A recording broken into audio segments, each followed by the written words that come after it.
Hey guys, what's up? Welcome back to Flashy Tunes. Today I'll be covering the top 8 Phineas and Ferb inventions. Let's get into the video. Number 1, backyard fort. When Phineas and Ferb doppelgangers, Mattias and Thor, sup chumps, come on the scene with plans to create a backyard fort, we don't know what to think. The stakes are raised when Phineas and Ferb's sister Candace make it a fort building competition between the two duos. Things look bad for our heroes when Thaddeus and Thor unveil their impressive creation, and it gets worse when their own very rudimentary fort is unveiled. But as is often the case, there's more to Phineas and Ferb's invention than initially meets the eye. A press a button reveals possibly the perfect backyard fort. Number 2, supercomputer. Once Phineas and Ferb's supercomputer is built and it scans the area for all information, Stanley Tri-State area, it's ready to answer any and all questions when it's inflatable logic. At first, the convoluted plan laid out by the supercomputer makes no sense. Float hair dye and a leaf blower from balloons released from a nearby mountain. Well, it worked, and that's all that matters. Number 3, everything coaster. What do you do on the last day of summer vacation? You make something so wonderful that it incorporates all the amazing things you built all summer long and more. The ride itself is just jaw-dropping even by Phineas and Ferb standards, with loops, slides, transporters, and even a thing that briefly turns the characters into their corresponding voice. Actors, everything, and when we finish, Mert says, do over NATO causes the days to repeat the boys, remake it again and again, floating, traveling through space, it's all good. Number 4, treehouse robots. This summer's day starts off fairly lackluster, with Phineas and Ferb already having built a pretty impressive treehouse, including an inner tube slingshot that takes them to its highest level. But when their friend Isabella notices that Candace's old treehouse is in very bad shape, the boys decide to give it a makeover. The upgraded treehouse has everything a buffet, entertainment center, and even some literal bells and whistles.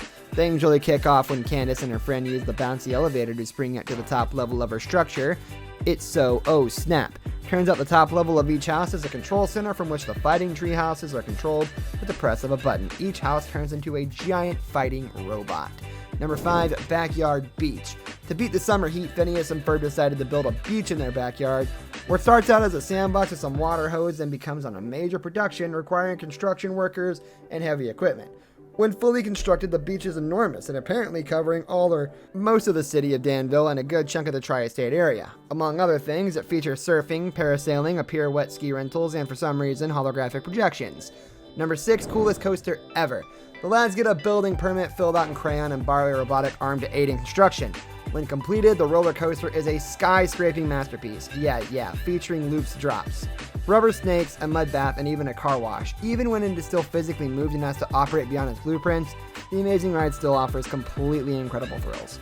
Number 7, Jump and Duck video game.